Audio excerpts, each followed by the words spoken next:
Bismillahirrahmanirrahim. Assalamualaikum warahmatullahi wabarakatuh. Waalaikumsalam warahmatullahi wabarakatuh. Good afternoon, class. How are you today? Good afternoon. I'm fine. We are fine, Miss. Okay,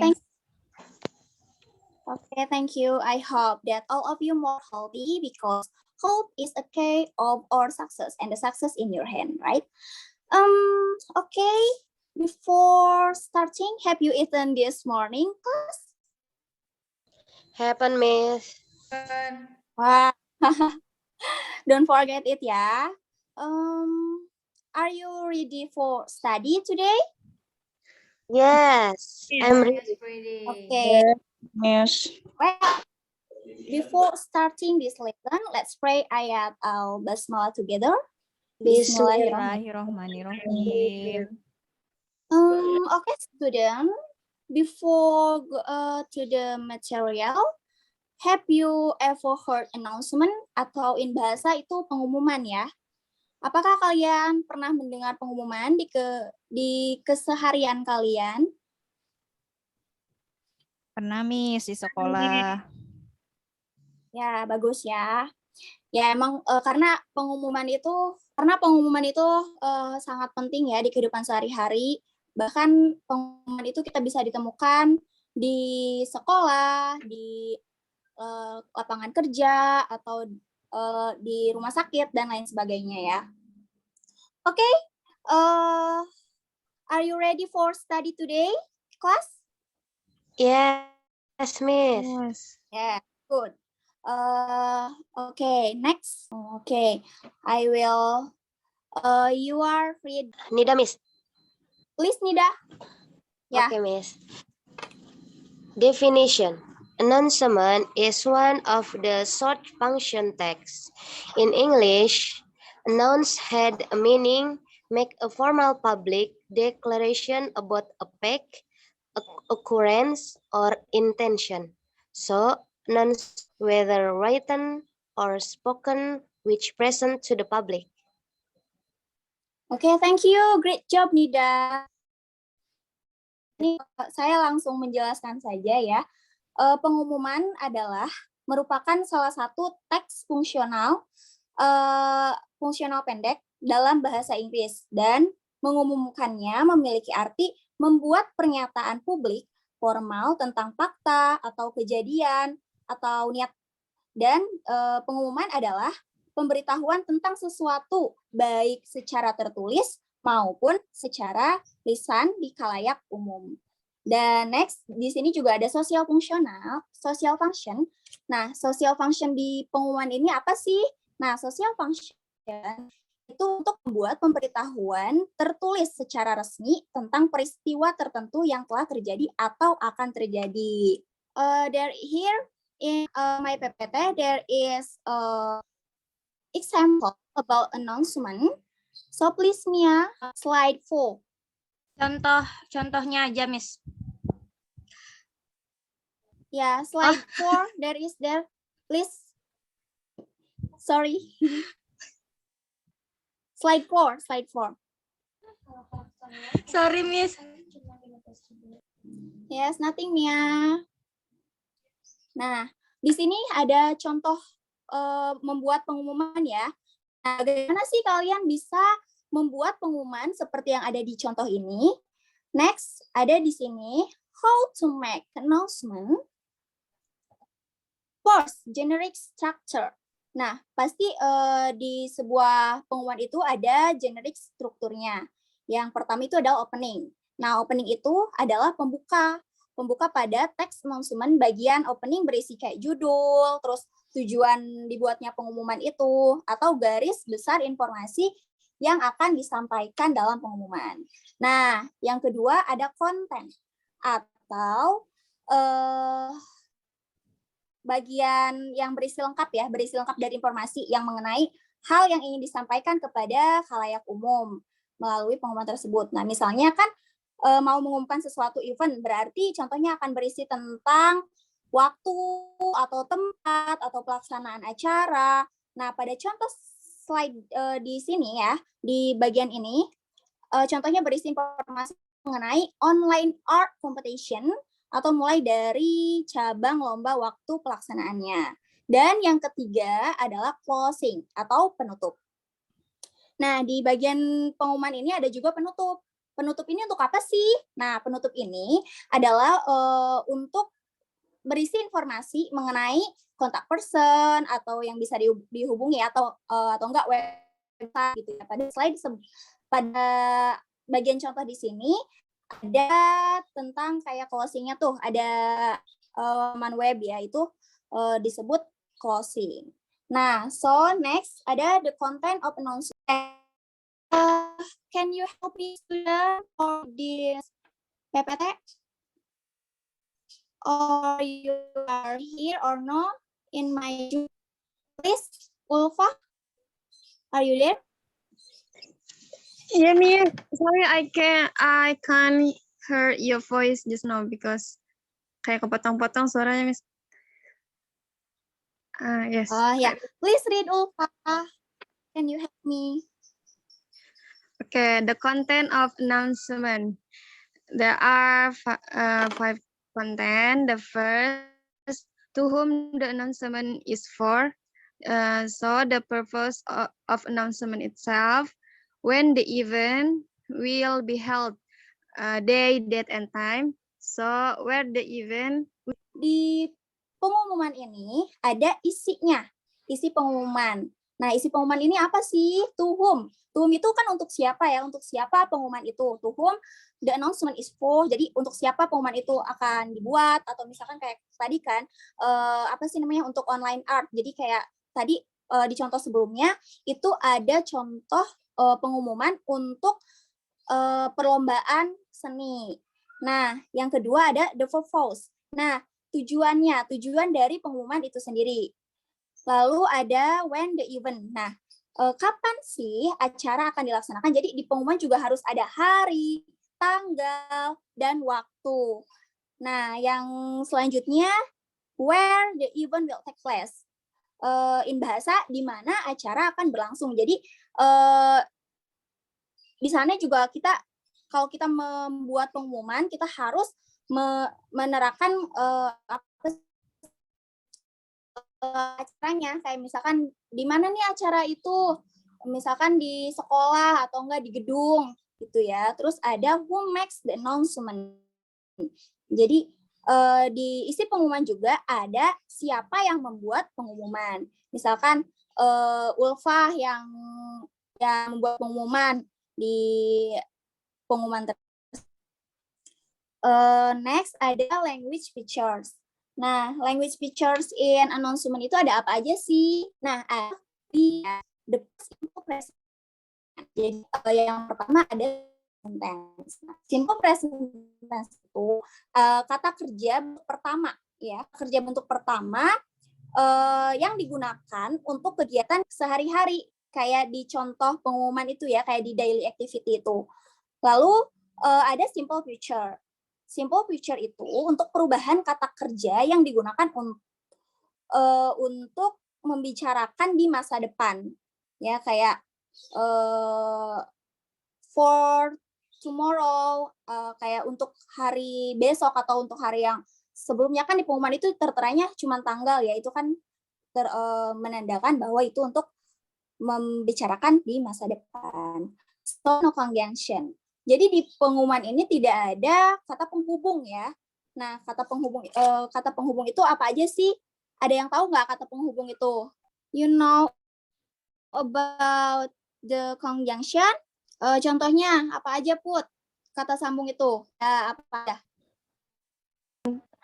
Contohnya bisa but, because, and sama and. Ya, thank you Putri. Ya, jadi di announcement itu tidak ada kata-kata penghubung seperti kata Putri tadi. Kata but, and, because, although, yet, since, or while, and etc. So, next, language features in announcement, there is event atau peristiwa. Next, kind announcement. Nah, jadi gimana sih kita bisa menemukan pengumuman berbagai tempat ya, kayak misalkan ada di kayak pengumuman bisnis, terus pengumuman pemakaman, ada pengumuman kelulusan atau pengumuman kelahiran kayak birthday, terus pengumuman pernikahan. Nah, surat tunang juga termasuk kayak pengumuman ya itu, atau pertunangan dan peristiwa. Oke, karena kayaknya saya tidak mengetahui siapa yang mendengarkan atau tidak, jadi saya akan absen terlebih dahulu ya. Student, let me check your attendance first. If call the name, please say present and open your camera if you can. Ya. Mia Agustina here, absent ya, I think. Okay. So I will continue to this material again. Here there is the characteristic of announcement. So the characteristic of announcement atau in bahasa Nggak jalan, Miss. Mia, please. The characteristic. Ya, yeah. No. Slide 10. Ya. Yeah. The characteristic of announcement atau ciri-ciri pengumuman. Nah, ciri-ciri pengumuman ini ada apa aja sih? Ciri-ciri pengumuman yang baik meliputi informasi yang menceritakan apa, kapan, di mana, dan bagaimana. Nah, di akhir pengumumannya juga harus ada ajakan bertindak ya. So, next slide. There is the differences of announcement. The differences of announcement. Nah kan orang-orang itu kayak banyak yang nanya ya, bagaimana sih kayak membedakan antara pengumuman dan berita? Karena kan emang hampir sama ya kalau misalkan lihat di pamflet. Next slide please. Nah di sini kan di bagian ada yang bisa membedakan tidak? Bagian mana yang gambar mana yang pengumuman dan gambar mana yang berita? Student, are you in my class? Ada yang bisa membedakan? Ya, gambar mana yang ya, Bapak please. Yang announcement itu udah jelas, Miss. Ada announcement-nya tuh tulisannya gede. Ya, berarti good. Bapak memperhatikan. Nah, ini kan bisa kalian bedakan. Kalau announcement tuh biasanya emang atasnya tuh ada announcement atau pengumuman. Kalau misalkan iklan tuh tidak ada ya. Kayak ya udah gitu, kayak mempromosikan aja gitu kan. Nah, apa sih perbedaannya nih? Perbedaannya itu kayak berita dan pengumuman membuat teks pengumuman lebih mudah daripada membuat iklan. Karena, advertisement iklan. Ya Allah, maaf. Daripada membuat iklan, karena teks pengumuman hanya menceritakan yang perlu kita ketahui. Berbeda dengan iklan. Kalau iklan kan ribet ya, harus mempromosikan, terus kayak ditulisnya juga cuma yang bagus-bagus kan. Kalau pengumuman tuh harus lengkap ya, kayak kapan, di mana, terus kayak apa yang terjadi gitu kan. Terus di sini ada kuis ya.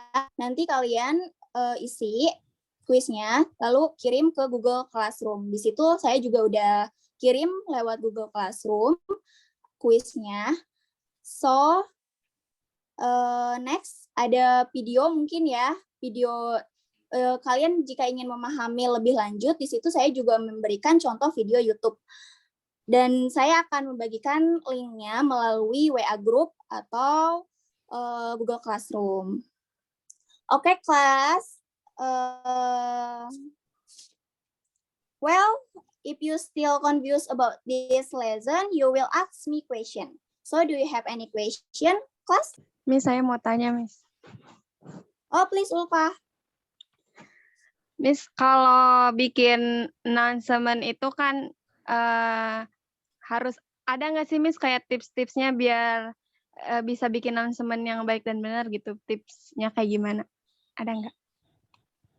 Oh, ya, terima kasih, Ulfa. Oke. Mungkin ada ya, ada tips untuk membuat announcement yang baik dan benar. Ada beberapa ya. Pertama, ada straightforward and easy to readers to get information quickly. Atau in bahasa kayak untuk memudahkan pembacanya mendapatkan informasi dengan cepat. Jadi kayak tipsnya tuh ya udah gitu, maksudnya kita tuh nggak usah bertele-tele gitu ya. Maksudnya karena untuk memudahkan pembaca untuk mendapatkan informasi dengan cepat. Lalu ada keep short, inviting, and to the point. Tetap singkat dan mengundang to the point, jadi kayak langsung aja gitu ya, jangan berlibet-libet karena kan ini bentuknya pengumuman gitu ya. Terus ada clear and complete, jelas dan lengkap. Lalu ada for a bad news, make a direct no nonsense statement. Jadi untuk berita buruk buat pertanyaan langsung dan tanpa basa-basi. Jadi kalau misalkan kan bentuk-bentuk pengumuman itu banyak ya, kayak ada bentuk pengumuman untuk kayak peristiwa atau untuk pemakaman, untuk termasuknya ke pengumuman buruk ya atau berita buruk. Itu tuh ya udah buatnya secara langsung gitu loh tanpa basa-basi. Karena untuk menarik si pembaca dan si pendengar juga. Oke, mungkin itu saja dari saya.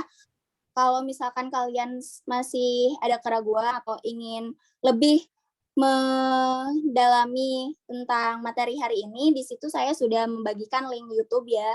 Itu di situ sudah lengkap bagaimana sih kita memberi informasi atau memberikan pengumuman. Okay, maybe just that our lesson today. Let's close our meeting today by saying ayat. Alhamdulillah.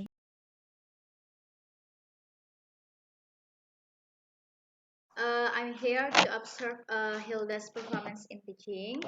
First, I appreciate Hilda for teaching well and smoothly. The teacher has prepared teaching material and used the available teaching facilities using PowerPoint containing teaching materials. The PowerPoint is also interesting for students to read and understand. The teacher also greets the students as an opener in teaching and learning activities. Since in this class activity, there is a student the class. The teachers easy to understand and clear. The teacher is able to use expression and intonation to invite students to pay attention to the lesson. It's good the teacher also gives students the opportunity to ask questions. And the second, there's a question for the teacher. Why students are not given the task of making announcements? To make sure students understand or can make announcement based on the structure that has been described. As suggestion for the teacher, I appreciate the effort made during the process of making learning videos. I also salute to mentality of the teacher who dares to teach even though it's difficult. I hope that teachers can play a more active role in the classroom so that students are motivated in learning, encourage interactions between teachers and students. Uh, so that students are more motivated in learning. Ada rasa semangatnya gitu dalam belajar. So, and when delivering lessons, it would be better if students participate in learning such as making announcement in their respective notebook. Lastly, so that it's more appropriate to provide an evaluation after the learning process is complete before closing the class. The rest of the teacher have taught well. Okay, maybe that's my observe from Hilda. Thank you.